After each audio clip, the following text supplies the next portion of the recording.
Olá, seja bem-vindo a este canal, dedicado a alunos do ensino fundamental e médio com dificuldades em entender conceitos básicos de matemática. Aqui, eu vou revisar tudo aquilo que um dia você já viu na escola, mas não aprendeu direito. Espero sinceramente que você encontre neste canal um valioso auxílio aos seus estudos e as respostas à maioria das suas dúvidas.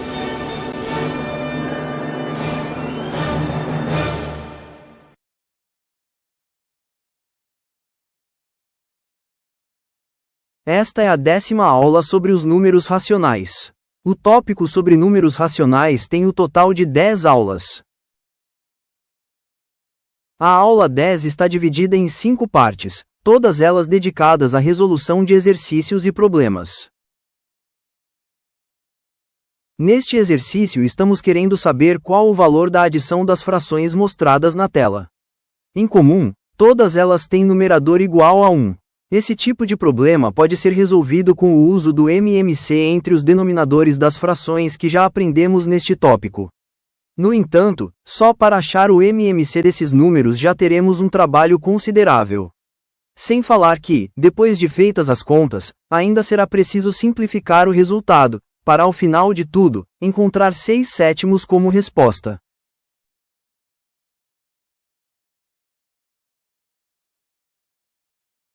Mas, esse tipo de problema, assim como muitos outros em matemática, pode ser resolvido de um modo mais inteligente. Para isso, precisamos descobrir algo sutilmente escondido nessas frações, um padrão que se repete em cada uma delas. Na matemática é muito comum a busca por padrões, pois eles nos ajudam formidavelmente a simplificar problemas e a encurtar as contas. Porém, a busca por padrões exige um certo esforço intelectual acima do que estamos acostumados, diferentemente do que ocorre no processo mecânico, como é o caso do uso do MMC, em que apenas seguimos uma sequência de passos pré-definidos sem pensar muito a respeito. Um exemplo clássico de padrão matemático é o que ocorre com a adição dos 100 primeiros números naturais. Nós já falamos dele na terceira parte da 9ª aula do tópico sobre os números naturais. No presente caso, o padrão escondido, que uma mente comum pode ter dificuldades em descobrir, é que a adição do primeiro número, o número 1, com o último, o número 100, dá 101, que é igual à adição do segundo número, o 2, com o penúltimo, o 99, que também é igual à adição do terceiro número, o 3, com o antepenúltimo, o 98, e assim por diante. Uma vez descoberto esse padrão de igualdade da soma entre os extremos, o resto fica fácil, conforme nós já vimos na terceira parte da 9ª aula do tópico sobre os números naturais. Voltando ao nosso problema, precisamos descobrir qual padrão essas frações seguem, porque a partir daí será relativamente fácil encontrar o valor da soma. Acontece que poderíamos passar muito tempo aqui tentando descobrir esse padrão, e isso tornaria o vídeo muito extenso. Por isso, infelizmente, eu terei que dar o caminho das pedras. Em todo o caso, o mecanismo para obter um padrão matemático é quase sempre o mesmo: descobrir uma regra geral para algo. Como estamos lidando com frações e como a simplificação de frações envolve sempre numeradores ou denominadores como produtos de fatores, a ideia é perceber que os denominadores dessas frações podem ser escritos como o produto de um número natural com o seu sucessor. Veja só. 2 pode ser escrito como 1 vezes 2. 6 pode ser escrito como 2 vezes 3. 12 pode ser escrito como 3 vezes 4. Você percebeu o padrão? Há uma sequência de multiplicações de naturais aqui, iniciando com 1 vezes 2, prosseguindo com 2 vezes 3 e, depois, 3 vezes 4. E então, você seria capaz de me dizer como devemos escrever os próximos denominadores dessas frações? Pense um pouco. Pause o vídeo e tente descobrir.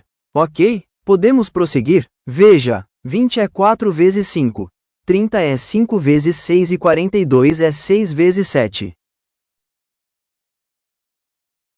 Assim, as frações da expressão original podem ser substituídas por essas, em que os denominadores aparecem como produtos de dois números naturais consecutivos. Esse é o padrão que irá nos ajudar a resolver essa adição de frações. E de que maneira essa descoberta pode nos ajudar?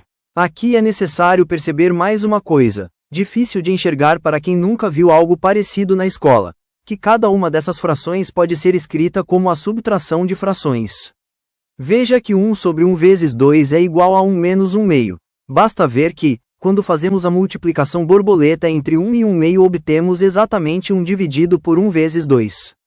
Do mesmo modo, 1 sobre 2 vezes 3 pode ser escrito como 1 meio menos 1 terço. 1 sobre 3 vezes 4 pode ser escrito como 1 terço menos 1 quarto e assim por diante.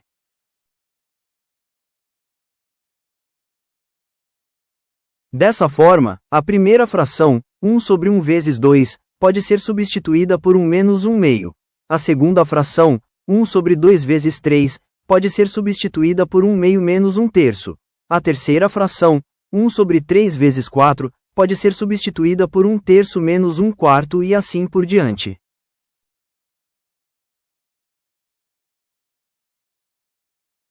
Retirando os parênteses, é fácil ver que 1 meio cancela com menos 1 meio, que 1 terço cancela com menos 1 terço, que 1 quarto cancela com menos 1 quarto e assim por diante, até que sobram apenas a primeira e última fração, o 1 sobre 1 e a fração menos 1 sétimo, que é igual a 6 sétimos. Por causa do cancelamento desse monte de frações intermediárias, o tipo de adição de frações desse problema é chamada de soma telescópica de frações, porque lembra aquelas antigas lunetas retráteis. Agora é com você. Pause o vídeo e encontre o resultado da soma de frações mostradas na tela. Esse problema tem um padrão matemático bem parecido com o do exercício anterior. Vamos lá? Veja se você acertou. Primeiramente, você deve encontrar o padrão nos denominadores. Ele não é difícil de ver. Na primeira fração, o denominador 3 pode ser escrito como 1 vezes 3. Na segunda fração, o denominador 15 pode ser escrito como 3 vezes 5. Na terceira fração, o denominador 35 pode ser escrito como 5 vezes 7. Finalmente, na última fração, o denominador 63 pode ser escrito como 7 vezes 9. Assim, as frações da expressão original podem ser reescritas como 1 sobre 1 vezes 3, 1 sobre 3 vezes 5, 1 sobre 5 vezes 7 e 1 sobre 7 vezes 9. Os números 1, 3, 5, 7 e 9 que aparecem nos denominadores formam uma sequência de ímpares, muito parecido com o que aconteceu no exercício anterior, em que a sequência era dos números naturais 1, 2, 3 e etc. Então, o próximo passo será decompor cada uma dessas frações em duas frações parciais, do mesmo modo que fizemos no exercício anterior. Porém, a fração 1 sobre 1 menos 1 terço é igual a 2 sobre 1 vezes 3 e não 1 sobre 1 vezes 3. Basta ver que, quando fazemos a subtração de 1 sobre 1 menos 1 terço pelo método borboleta, o resultado é 2 terços, e não 1 terço. O mesmo vai acontecer com a fração 1 sobre 3 vezes 5, em que 1 terço menos 1 quinto é igual a 2 sobre 3 vezes 5, e não 1 sobre 3 vezes 5. E isso também vai acontecer com as outras duas frações.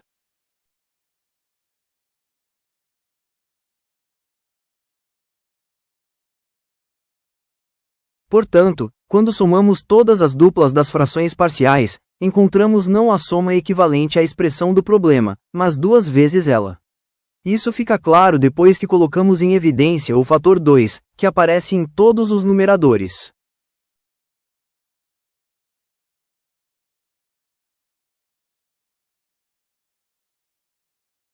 Isso quer dizer que o resultado que obteremos, após o cancelamento das frações intermediárias, será o dobro do resultado pretendido. Após os cancelamentos, a expressão se reduz para 1 sobre 1 menos 1 nono, que dá 8 nonos. Mas, o valor da expressão do problema será a metade de 8 nonos.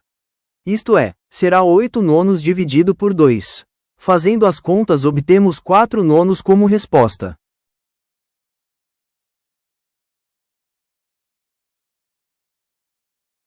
Encerramos a terceira parte da 10ª aula do tópico sobre os números racionais. Se chegou até aqui, meu muito obrigado. Espero que você tenha aprendido ou relembrado o assunto. Na aula seguinte vamos resolver alguns problemas envolvendo MMC e MDC. Estude bastante e até lá!